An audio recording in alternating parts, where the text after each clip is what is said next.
Welcome to the Ordinary Extraordinary Cemetery, where every death had a life and every life had a story. My name is Jennie Johnson, Hello, and I'm Dianne Hartshorn. and this is another Death 101 episode with Yeah, Ryan Seidemann. So, welcome, Ryan. Thanks, guys. How are y'all always so doing? much fun to have you. I know it's Absolutely. we love picking your brain about all the stuff that comes up, either stuff that we've been thinking about or the stuff that you send from your students, which we love. Before we get into our discussion today, just want to remind folks that in Colorado, at least, the Central City Cemetery Crawl is coming up August 23rd. Tickets are already on sale. It's at the Catholic Cemetery this year.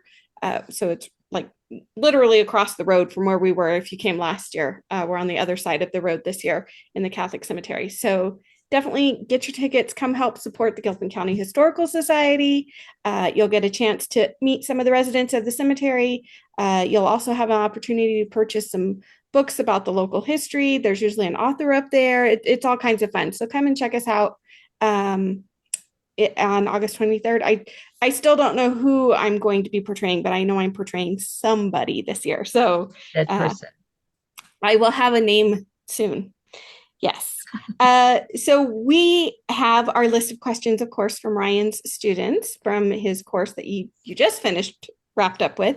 And we thought real quick, some of your questions this time did pertain to disaster relief, disaster recovery, what happens with that. And since our country has just been dealing with another big natural disaster down in Texas, the floods that happened there on the Guadalupe River, Dianne actually asked the question just before we started recording, and we thought we'd talk about it just a little bit today. We might talk about this in more depth the next time Ryan's on. But I know some people are starting to wonder, okay, what's the next step now that the survivors have most likely all been found, and now we're in this recovery process. So, what was your original question, Dianne? Now that we've talked for a few Just minutes. just that what the process is. If you knew what the process is, what do they have in place to start the recovery of the bodies and how they are looking for them and Right. everything that might be in place and what they're having to deal with, because it was a fairly long um flood length, right? It wasn't Mhm. just in one isolated place. Yeah. Um, well, I've never worked with Texas's responders or their mass fatality plan, but I can just based on stuff that we've done here in Louisiana, most, if not all, states now have mass fatality plans that are implemented in the event of some kind of disaster, attack, something like that. So my expectation is that that was probably implemented concurrent with the event.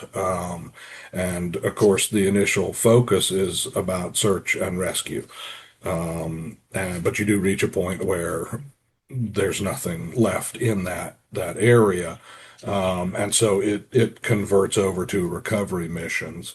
Um, and so all of that is to say, it's going to be, the mass fatality plan generally will designate a lead agency and a lead director of the response effort, and they will then delegate out search responsibilities for remains to various folks. And just before we got on, I was noting that Texas does have a fairly robust forensic anthropology, forensic pathology system, really. Several of the universities have very strong programs. The state has a strong program.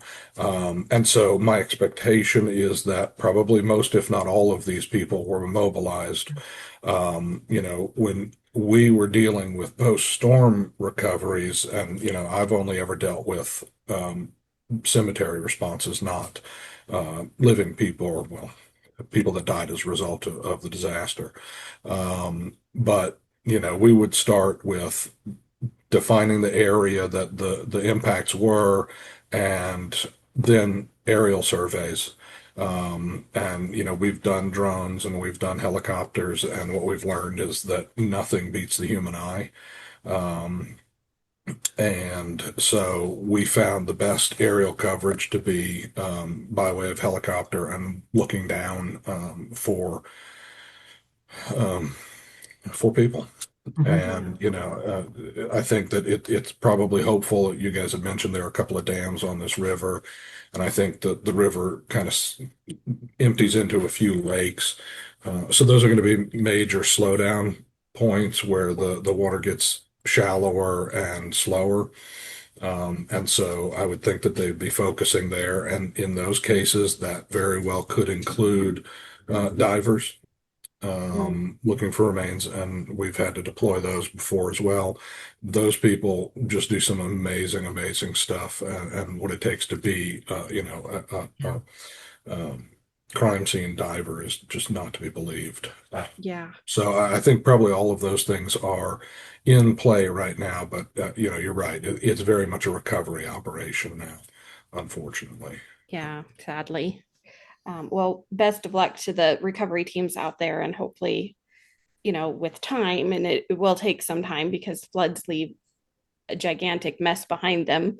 Um, they'll be able to recover everybody, Right. hopefully, so that we can at least give them back to their families and put them to rest somewhere, besides maybe the bottom of the lakes that, like we said, these Yeah. empty out to. So we're gonna go a little bit lighter now. I mean, this is still a podcast about dead people, but you had a lot of really cool questions this last time that pertain to more of the ancient burial rituals for different religions, different parts of the world. One of them being questions about the catacombs, which, since you were just there, like you said, this is fresh in your mind. But the question was initially, I've always seen the catacombs as something scary and sort of creepy, which I will say our Victorian authors used those to their advantage. But I never thought to think that the catacombs were a form of putting the dead to rest. However, I do wonder why they would leave this open to the public. I feel like this disturbs their resting, and some people do lack respect in the catacombs. Yeah, there's a lot in that question or statement. So But let's start with the history behind making the catacombs, or why we did that in the first place, as opposed to a traditional burial. yeah, so fair enough. And there are catacombs in a lot of different places. The Mhm. ones that you mentioned that I was just in, we were just on vacation in France, and so we were in the Parisian catacombs. But my wife and I have also been to some in Rome as well, and it's a whole different scenario out Yes. there. But for the Parisian ones, and I think that's what the student was referring to because we talk about them in the lecture. Um, that was kind of a fortuitous combination of historic events. Um, the underground beneath Paris had been mined for centuries, as I understand it, for the building blocks of the city above ground. And so there were all of these tunnels underneath the city. So they weren't created, the catacombs were not created for human interment. And in fact, that's not usually where these folks were buried in the first place. And so you had this historic reality of a series of tunnels underneath the city, coupled with extreme overcrowding in the cemeteries in the city. Right. And this is coming up into the mid to late 1700s. And famously, the Cemetery of the Innocents, just the name of a cemetery in Paris, collapsed into the adjacent property, which happened to be the church, just due to the pressure of all of the weight of people and dirt in the cemetery. And literally there were bodies that fell out into this church's basement. Yikes. And so it was, a realization of we have to do something about this. This is not viable. And so there was really, in order to decommission the cemeteries, to move those bodies somewhere else before there was a destination in mind. Fairly quickly, the French authorities put together that, wait a second, we've got all of these tunnels in town. Why don't we use that? And so over time, better part of a century or more, I think, they kind of slowly emptied out a lot of the big cemeteries in the city, the older historic ones that were in bad shape, and transported the remains that they recovered into the catacombs. And they are often separated by cemetery, and there will be some kind of plaque That's saying, nice. these remains are from this cemetery, and some dates. But they're not. There's, to my view, there was nothing fleshed in there. So it's all bone, and there are no discrete burials like individual people. It's, kind of collection of the bones, and they kind of made practical decisions about how to position them. Seems like what they realized was you could use the long bones, usually the femur, tibia, and humerus, um, kind of going lengthwise towards the wall and make almost a retaining wall out of Mm. those bones. They would put skulls in them in different places, really for decoration almost. There are patterns and things like that. And then the remaining bones are kind of piled behind those. So all you can see of the stuff behind it is just kind of the top layer where you can see, pieces of the pelvis, scapula, and then any number of the smaller bones that just didn't stack well. Right. Uh, so No it's Lincoln logging seldom. those. Yeah, Yeah. absolutely. And so that was the purpose. They simply ran out of space, and a decision was made by the king at the time to move those folks away, and the away became underground. And so it didn't end with that one cemetery. It continued, like I said, over at least a century, and is now several miles worth of subsurface. I hate to call them burials because they're not. Right. They're more of a because they're in whatever end units and stuff that were part of that mining Right, operation. right. And I mean, it just lines the walls of these tunnels for, well, miles. And the one place that we went in to see them, and it is very much a tourist attraction. But I will say this, whether in defense of it or not, I don't know, but it has always been a tourist attraction. Yes. As it opened, or as the people were put down there in the Wow. first place, it was a tourist draw. And yeah, so that's certainly nothing new. And I will absolutely grant the student who asked the question that, folks tend to not have a lot of respect, not everybody, but some people, when they get into those contexts. And that's absolutely correct. Historically, and this goes to the ones that we were in Rome many years ago, there were no bodies left in those. All of the remains had been pilfered over the years by visitors coming into them. Yeah. And whatever was left had finally been moved and locked up somewhere. So that definitely happened in Paris as well. These days, it's pretty heavily watched. There were cameras in every room. And, I can't say that I saw anybody really being disrespectful. It was a very quiet, um, kind of contemplative thing. We were probably in there for an hour and a half, and you just walk a prescribed path through a part of them. But there really wasn't any opportunity if you wanted to take anything anymore. So I'm not saying that people are any better than they used to be necessarily, but they're being watched. So Yeah. maybe The they're not government going to took be it as seriously. inclined. That's right. Maybe they're not going to be as Exactly. inclined to steal stuff as they used to be. Um, so anyway, so that's what they are, and that's kind of the historic context of them. The question about is it scary and creepy? That's a matter of individual Mhm. perspective. Um, I found it positively fascinating as just a cultural expression of this is how we're going to deal with the dead.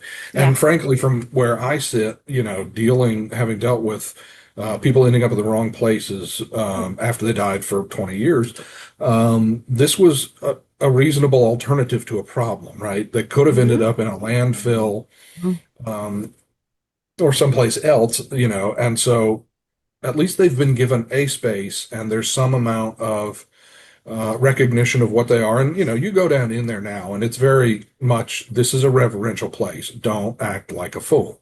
And Right. everybody took that to heart. So is it disrespectful? That's in the eye of the beholder. Is it scary, creepy? I didn't find it so. And we were down there with our kids, and I'll admit two things. Number one, we have an adult child, a 21-year-old and a 17-year-old, so almost an adult. So they're not little kids running around. And I Right. don't know if there were restrictions on that. But considering that they come from, a household with two parents that are anthropologists, um, they're probably pretty well inoculated to creepy factor. Probably. Um, and so my daughter and I kind of were hanging back in a few places, looking at different pathologies that you could see on the bone just by walking through without even Wow. touching them.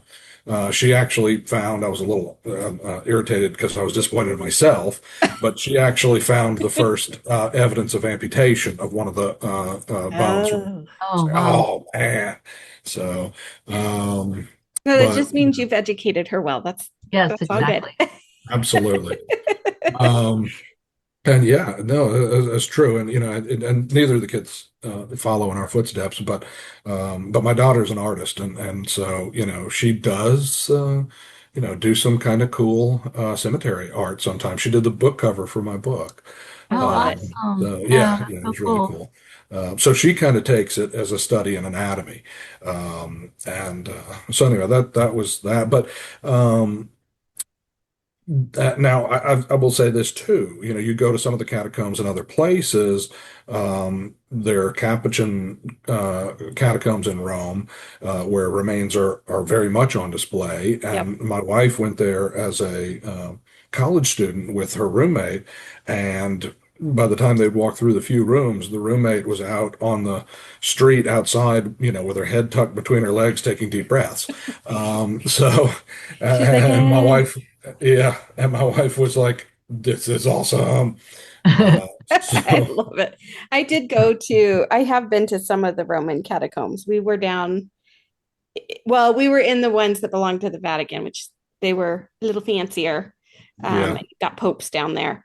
Uh, so those are the only catacombs I've been in, but they were cool. They were still cool. I have always wanted to go to the ones in Paris, just because I think those are the ones most people think of when they think Right. of catacombs initially, yeah, because those are the ones that have been made famous in literature and movies. And, so when people are thinking catacombs and they're thinking the stacked bones. Now, I would think your daughter as an artist would appreciate the designs and stuff that they put Mhm. together when they were stacking the yeah. various bones, and which I think is kind of cool. Like if my remains had to be removed from the cemetery, that's cool. Make me into art. I'm cool with that. I'm very much looking forward to perhaps some catacombs inspired art coming out from this. And which ironically, and again, this goes back to who my wife and I are as people. My daughter is in part named after some catacombs. Her middle name is Callista, and she's named after the Saint Calixtus catacombs in Rome, I love it. where we went on our honeymoon, and I mean, we thought it was a pretty name, but we were It's a like, beautiful wait, name. this is awesome. So the kid's named after a cemetery. Ah, Um, That's I actually love pretty that. cool. I'm so As an artist, I bet she appreciates that too. I I hope I she does would. because she's stuck with it. So going from our catacombs, we're going to go a little earlier and then we'll go backwards in time again. But you had another question. Why is being buried alive such a prevalent fear among Victorians to the point where bells were incorporated into the coffins? We've talked about this a few times before, but I don't know how in depth we've ever gone into this on the podcast, but it does come up. It does. And I'll add to it before I even get to that. I think there was another question. in there about whether there was, what evidence of people Yeah. being buried alive Right. existed. And from an archaeological standpoint, I can honestly say that there is zero evidence that anybody was ever buried alive. Does that mean that there never were? No, of course it doesn't. It just means that no evidence of it has been found in people that whose remains have been exhumed or turned up or what have you. But yeah, there was an amazing predisposition with this fear of being buried alive, especially during the Victorian era, at least to our knowledge with the Victorian era. And what I don't know is whether that was just the time that it really got caught up into um, popular notions of death lore and things like that, that it was become it was being written into the stories, but it could have existed long before. In fact, it probably did. But yeah, during that period, there was a real, and I think that, interrupt myself to answer the question. Part of it was the fact that, it was not always easy to tell when somebody was dead. True. And I will admit too, I have a book from the period that I haven't read yet. It's sitting on my nightstand. I think the whole book is entitled Premature Burial, and so I don't know what the contents of it are yet. It's a reprint of something from the 1800s, but maybe Sounds we'll have to fascinating. do a book report on Wow. that one later. Yeah. Um, but it's a nonfiction, so supposedly it's going to either talk about how many examples there are or how many there aren't of it happening. But yeah, it really, I think, in part stems from the fact that people could be mistaken for being dead even though they weren't. We certainly didn't have notions of brain death back then, Right. and Right. even cardiac death and things like that were poorly understood at best. And so, one of the things that people would do to see if you were in fact dead would be to hold some kind of mirror or glass or something under the nose, under the mouth to see if it fogged with breathing, because even your breathing could be very shallow and you could still be alive. But in part, that's really what the wakes were for, Mhm. was to make sure you were dead before they went and put you in the ground. Give you a few extra Uh, days. yeah, yeah, and and the wakes gave rise to so much other paraphernalia, right? Because Oh you would yeah. keep the body in the home, and it would start to smell a little bit. So you bring in flowers, and then more flowers, and then more flowers. And people are coming through to visit, so you want to have food for them, give them all that kind of stuff. But yeah, in part, it was practical. It was, hey, you dead yet? And I make light of it, but I mean that really is what it was. Yeah. And certainly once you started smelling, it was pretty certain that you were done for. Um, and but yeah, so it just captured the public imagination, certainly in the Victorian era. And there are these fascinating inventions that were created at the time that were intended to comfort people who were afraid of being buried alive. And the one that the student referenced there is a contraption that had um, a small structure on top of that was placed on top of the ground where the individual was buried, and it had a string that went through a tube down into the casket, and it was tied around a finger or something like that in the casket, and then up on the surface, it was tied to a little bell. And the idea being that if somebody woke up in the casket and freaked out, They they would would bring. start moving and it would ring the bell. I've heard people, though I haven't seen any proof of it, I've heard people say that that is where the expression "for whom the bell tolls" comes from. I'm not so sure about that, but it is. I've heard, I have yeah, heard I've it. heard dead ringer comes from Yeah, that as yeah. well too. Um, but especially wealthier individuals would pay people to sit in the cemetery and listen for those bells. And again, that kind of comes back to I am not aware of any place in the recorded literature, uh, nonfiction, where anybody ever heard one of those bells and saved somebody's life because of it. But that, and there are probably a number of other types of contraptions that I've forgotten over the years, but that one's the one that kind of sticks with me the most. I was gonna say, I know there were some instances where the coffins would have a window in Mhm. them so you could look into the window. And there's been a couple of graves I know in some cemeteries where they built like a window over the grave Mm-hmm. in because the person being buried there, and it was usually a very wealthy person, they'd have this like window put over. There's a couple of them I know of, and it was because whoever was being buried there was had that fear of being buried alive. So this way people could look in and just check to make sure Yeah. nobody was trying to move around under there. It's an interesting thing. Those, especially the iron caskets with the viewing panes, they're a wild thing. Yes, they are. I've had the fortune of working on, I think, six of them over my career as an archaeologist, How cool. and five of the six from the mid 19th century. The panes were still intact, and you could still see inside. So Um, cool.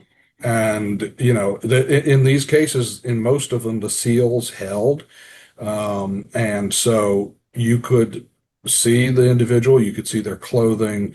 One of them Wow. was so well preserved that you could tell the color of their eyes. Oh my goodness. Yeah. Now, I had one that we excavated in Baton Rouge years ago of a child that the seals had not held, Mm, and it had filled with groundwater over the years, and so you could see waves of water inside it through the right. window, and that's all you could see. But yeah, that too, I think, was a part of that. Hey, make sure you're dead kind of Hmm. um, tradition. Yeah, because when Um, I was in Santa Fe this last weekend, and we went into the oldest house museum, and it was interesting on display. There is a casket in there that has the glass viewing plane, and there were skeletal remains within the that was still in there. And my my friends aren't into that, so it was a quick trip to the house. But I have a picture of him, so I'll have to share it with you, Jenny, Yay. and find out more who he was. Yes, we should. yeah. Um, so we're gonna move on. We're gonna go backwards again in time. So it seems like a lot of religions include some type of burial or cremation and a service or remembrance at a funeral. Are the practices surrounding death and mourning in these different religions a type of convergence that happened as the world became more interconnected and modern, or did each religion individually come up with similar practices for dealing with death and mourning? Which I love this question. I think Very Yeah, good. that's I'm so actually cool. glad. I'm glad you picked this one to ask because it was a really insightful perspective. Yeah, This is kind of, the globalism perspective on burial funeral practices, and the answer to that, imitation global perspective is maybe, but it's much more a no, these really all started as one or two religions. And so what you see is, in the bigger Western religions, Judaism, Christianity, Islam, they all originate from the same texts, from the same original religion, which was Judaism. And so you see just all of the similarities that you see in their funerals across any, of the iterations of those religious belief systems are just variations on the original. And those are focused very heavily, less so today, but very heavily on full body burial. right. Um, Fairly strictly adhered to still today by most observant Jews and Muslims. Christians have, and to some extent Jews, have started to ease off of that and go for cremation and things like that. But the reason for that in part was because there was a time when the Catholic Church for Christianity, which was the only show in town for a good while, decreed that um, cremation basically cut off your chances for resurrection after Judgment Day. The Right. idea was that you have to be buried whole for your body to rise. Um, And so all of those traditions come from that same ancient Jewish tradition. And then, on the other side, with the major Eastern religions, you have Hinduism, Buddhism, and the various iterations of those that substantially practice some form of cremation. And Right. again, all of those originated out of the same base religion. All of the Buddhist religions originated in an older version of Hinduism, and so they just then incorporated their original traditions into how they're handling folks now. But of course, then there is the convergence question, right? Do we see people today looking to Hinduism from Christianity and saying, that's a good practice. I want to do that. Absolutely. Oh, yeah. And, a lot of the students actually write in and, because in some ways, my lectures are limited by what I know, and I know a Right. lot more about Jewish funeral and burial practices than others. And so we spend a little bit more time on that. And a lot of the students will write in and say, oh, wow. That's, the whole idea of sitting Shiva, sitting in one place, contemplating and thinking about the person for 7 days. That's a really nice thing. I'd like to incorporate that into my practices for my family. I actually had one student ask once, "Can I do that?" I said, "Absolutely, man. Do what you want. You do you." Um, but so yeah, I think there's some amount of convergence these days just because we are a more connected society. But even cremations in the Western world didn't originate as an emulation of what was going on in the East. It was again that one the initial retort that was built for cremation in the United States, at least, and the original cremation in the United States was done because the guy was afraid of being buried alive. He was just a wealthy guy, and he said, "We're going to do this."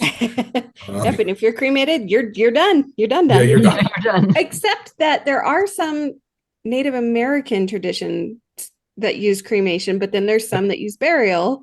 Yep. And so that's interesting to me just because, I mean, we have the theory that they came over on the land bridge and they did all of that, but their beliefs, each tribe, depending on where they were mainly positioned in the side of the country and going down into like Mexico, South America, all of that down there, they also had either burial or cremation traditions before we all started mixing together. And so I Yeah. think that's interesting.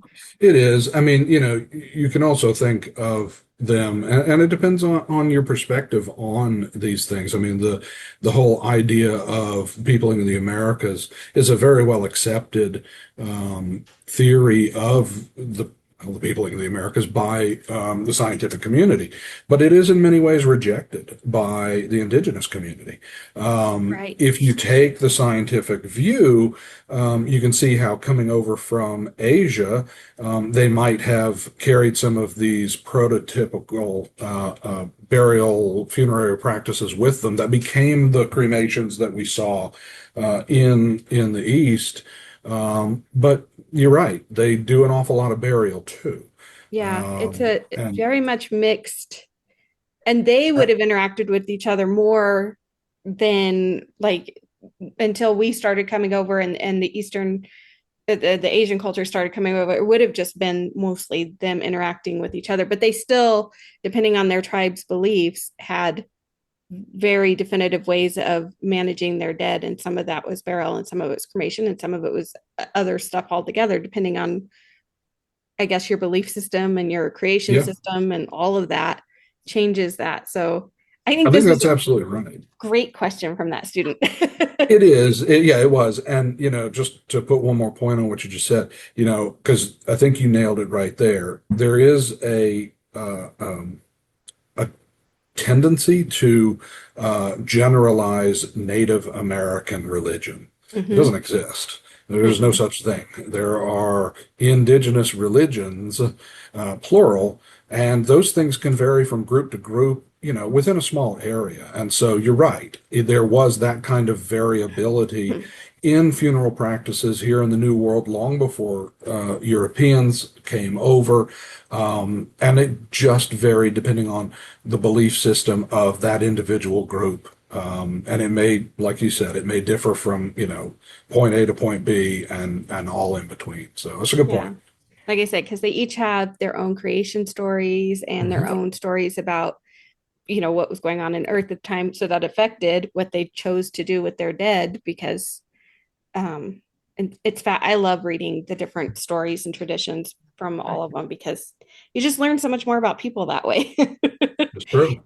And um, so now speaking of our Eastern or Asian friends and Eastern cultures, in the Tibetan Buddhist culture, the bodies are left to decompose in the charnel grounds. Some bones are then used for relics and such. What happens to the remainder of the bones? Or is there an ossuary for them if they're not being used? So yeah, again, two parts. These questions end up being a lot more complex than they seem on their surface. There are at least two pieces to that one. And the one I think that bears mention is that in the some of the Tibetan Buddhism practices, funeral practices, they practice what's known as sky burial or air burial. And there are different iterations of that all over the world as well. You see it with Zoroastrianism. They have their own version of that. Various indigenous groups in the United States or North America, to my knowledge, I can't think of any in Central America or South America, but North America also has versions of sky burial. But this one is one that's unique, especially to the monastic class in Tibet, where they leave the dead exposed on a mountainside with the idea that they are returning the body to nature, and and this is similar to what Zoroastrians do as well, or used to do. But basically allow them to be picked clean by carrion birds and things like that. But of course, there will be stuff left, and Right. There is a fairly robust practice of using human skull caps. So the calvarium or the top of the skull, basically detach it and make a bowl out of it. And also making musical instruments out of some of the long bones. Usually it's the femur. They'll make a flute out of it. And sometimes some kind of stuff like drums, again from the Calvarium. And so those are reuses of the usually former monks, as part of the ritual practices of the living. Unfortunately, that practice has also spawned an illicit market in these things. And so you can see a lot of the ones that are the skull caps turned into bowls are called kapalas, and you'll see them for sale on eBay pretty regularly. Whether that is illegal or not, I think is an outstanding question. But we seized two of them when I was with the state from sales here in Louisiana. And what I can tell you is that one of them we fairly well determined was authentic, that it was one made for ritual use in Tibet. It kind of checked all the boxes, but the other one was not. The other one was a tourist piece. It was a real skull. So somebody's head was made into a bowl, but it was made for sale into the tourist trade. And it had some telltale signs on it that it was made with modern equipment and all kinds of stuff. And so that really raises the question of where are they getting these from? And that's what I was just wondering. the suspicion, though I don't know that there's been any confirmation of it, is that it's not body donations, but just unclaimed bodies, usually in mainland China, not in the Tibetan region. A lot of the sales were coming out of the Beijing area that we monitored, and or just theft from cemeteries. So the neat thing is that those things are reused in a ritual purpose. The unfortunate reality is the tourist trade that's popped up around it. Right. But then, too, I've named what, two or three bones. That leaves the rest of the skeleton.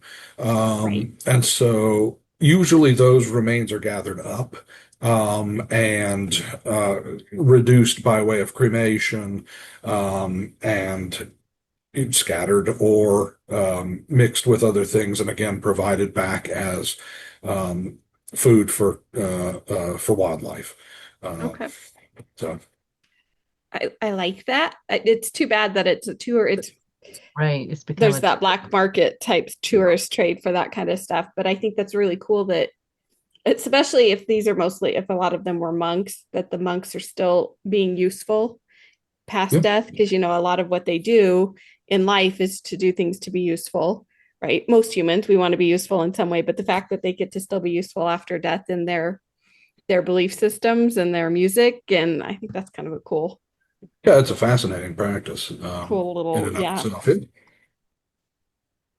I will say that the two that we seized over the years, we could not figure out what the appropriate disposition was for them for years. So they stayed in our lockup for about 15 years when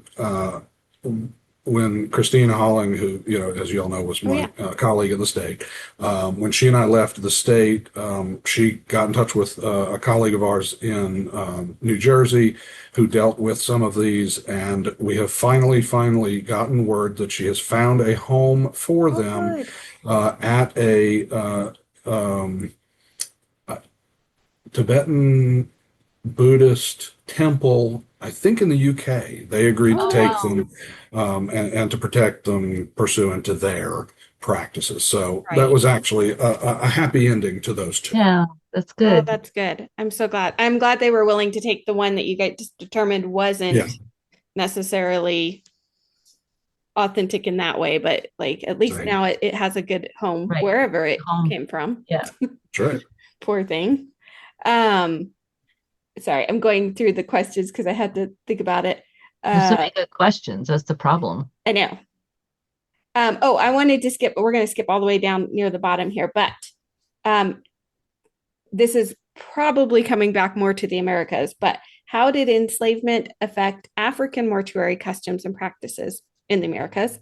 And did it also affect other countries and their practices? So that's a two-part question again. So that one is, again, it's a really complex question. Again, whether they knew it or not, it is. And you got to realize, too, that in a lot of cases, when I'm responding to these, I'm either trying to type them out on an iPad laying in bed at night, grading, or I'll hold them, and each week we'll do kind of like this, a little summary of them. So I'm trying to get it into a really small window, and this is one that you can't get into a small window. No, there's a lot. So the short answer is that absolutely enslavement affected African mortuary customs, especially, as you noted, as it pertains to the New World, where they were mostly, not entirely, but mostly being brought for enslavement. And in that regard, the change or the effect on the African mortuary customs is that by and large, they were done away with, whether by force, because it was inconsistent with what the owners believed they should be doing, or simply by acculturation or something to that effect, usually by force. I mean, let's not try to put lipstick on that pig. It was horrible. And so in many cases, these groups that came again, like the indigenous groups in the United or in the New World, with just myriad types of religious beliefs and mortuary practices. The same thing was going on in Africa with all of the different groups there. So you had all of these groups that were being brought together with all of their disparate mortuary traditions. And by and large, they were being forced to convert to Christianity. And so it had a massive impact on how mortuary practices were done here in the New World. Instead of having their traditional practices, whatever those may have been that they had in the Old World, they were kind of shunted into this Christian burial process. Eventually, that became the norm for the descendants of either the descendants of the original African slaves or the descendant, well, or the Africans who were forced to convert. And so in that way, you see pretty much a jettisoning of all of their traditional practices here in favor of Christianity and whole body burial and all of that. I would be lying to you if I told you that I knew what all of the different iterations of mortuary practices are there. There were plenty of traditions of full body burial and the whole range of stuff. But with that said, some stuff was retained. So there are pieces of African mortuary customs that probably unknowingly were incorporated into some of the African American Christian burial practices here. And you saw evidence of this. I don't know if y'all are aware of this site, but the African Burial Ground in New York City. Mm-hmm. Okay, yeah. So for those who don't know, it's one of the earliest burial grounds I think it's the earliest in New York City, at least the earliest known or found Right. of enslaved peoples. It was rediscovered during the construction of a federal government building in 1991. And ultimately, the excavation analysis of the remains that were moved for the construction of this site were undertaken by a colleague of mine, Michael Blakey, who really did find expressions in what was a Christianized burial practice process that was found there in the symbolism that was adorning sometimes the hardwood coffins that were in part recovered. So there were symbols that would have only originated in Africa with these folks, that they brought that with them, and it got incorporated into some of the Christian practices here. My wife and I have seen some of that in African American cemeteries here in the South. There is often this one comes from the Yoruba tribe and several other cultures related to it. There is a big importance of water symbolism in funeral practices, death rituals, things like that. And so in a lot of African American cemeteries in the South here, we've found evidence of some representation of those water symbols where they're completely out of context. So shells that are not indigenous to the area are incorporated literally into the tombstones themselves. The tombstones will often be poured concrete, and they'll set a pattern of seashells in them that of creatures that don't come from here. Do we think that this is an intentional, we're going to connect ourselves back to our African history? No. It's simply, at least in our estimation, it's simply an adaptation of practices that had existed since time immemorial in these people's histories and had been handed down. They may not know the reasoning. But so the other part of that question is that, yeah, there was some incorporation of indigenous practices into even the Christian burials that were done here in the New World. The other part of did it affect other countries and their practices? In the same way, by and large, across the New World, because, of course, that's many, many countries, Right. from South America through North America. But where you had enslaved peoples, you saw very similar things. Now, out of that, some of the African traditions are more visible.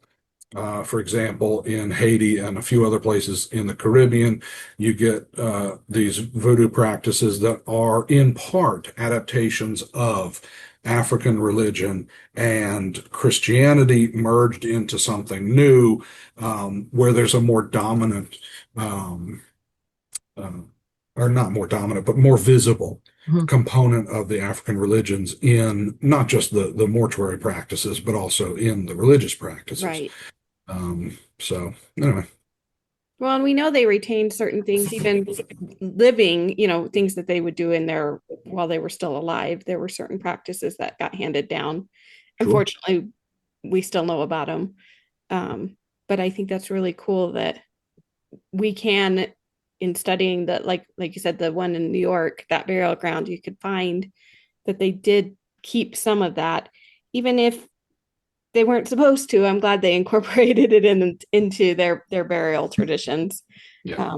and held on to that a little bit. Okay, so we'll do this one last one, I think, and that will kind of tie it all together. With ancient burials, do the living native people, indigenous people, have a say in how their ancestors are honored and displayed? This is a loaded question, actually. It's not so much loaded as it just is. I'm going to say it again. Wow, this is a complex question. And I don't know that they knew that when they asked that question. Probably not. And, so one of our whole class sessions is devoted to the problems with indigenous people wherever you are, Yeah.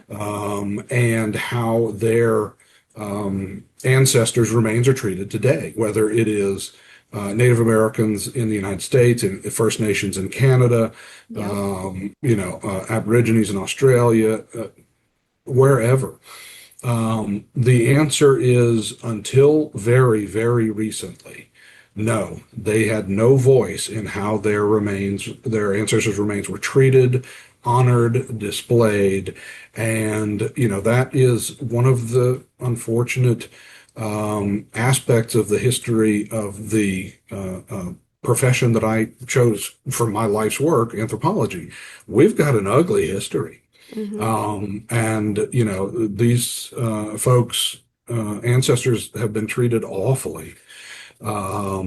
And yes, displayed, dishonored, disrespected, kept in multitude museums for study indefinitely, things like that. To say that Western scientists have not benefited from access to those would be a lie. But Right. to say that those were done with any amount of informed consent or respect for the indigenous people's belief systems or anything would also be a lie. I am very happy to be able to say that we haven't fixed the problem, but those of us who are continuing to operate in archaeology, bioarchaeology, cemetery studies, are, I think, taking to heart for the most part the lessons learned from the past and trying in all earnestness to incorporate indigenous perspectives into the treatment of the dead. The reality, as I tell my students, is that um, cemeteries, while there are a lot of laws that protect them, ultimately, especially in the United States, how they're treated, whether they continue to exist or are dug up and moved, depends upon the landowner under our system of law. And a lot of landowners want to reuse that land for something else. Yep. And under the law, that is their right. Is it the ethical thing to do? That's debatable. Is it the moral thing to do? That depends on who you ask.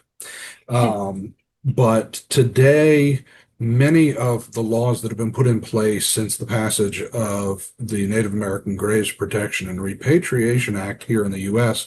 in 1990 have attempted to, or directly have, implemented some amount of agency, some amount of voice for the descendant communities to be heard in how their ancestors' remains are treated. And a really good example, we just got finished with this a couple weeks ago here in New Orleans. After a century and a half, Christine and I, a group of folks in New Orleans and descendant communities, were able to repatriate 19 individual skulls from a university museum in Germany, where they had been taken in the 19th century for phrenological analysis and basically to support racial typology. Hats off to the scholars in Germany who identified the problem and let us know.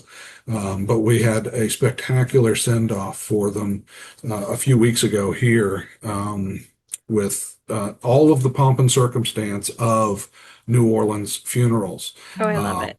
And it was really a homecoming of these 19 people, in some cases that we actually had names for. Oh, that's We knew who they were. amazing. So I encourage folks to go check out YouTube. There must be some stuff posted because it was on the news, but it was a really moving event, and it was done. We, as the scientists, and Christine actually had to go to Germany and verify that these remains were who they purported to be, Right. before they would release them to the U.S. And she did that out of her own pocket. But so we had the scientists on our end verifying, yes, this is what they are. But past that, it was descendant community, African American community in New Orleans. What do you want? What is appropriate in your eyes? And the entire rest of the process was led by that. We didn't do anything but give support and things like that.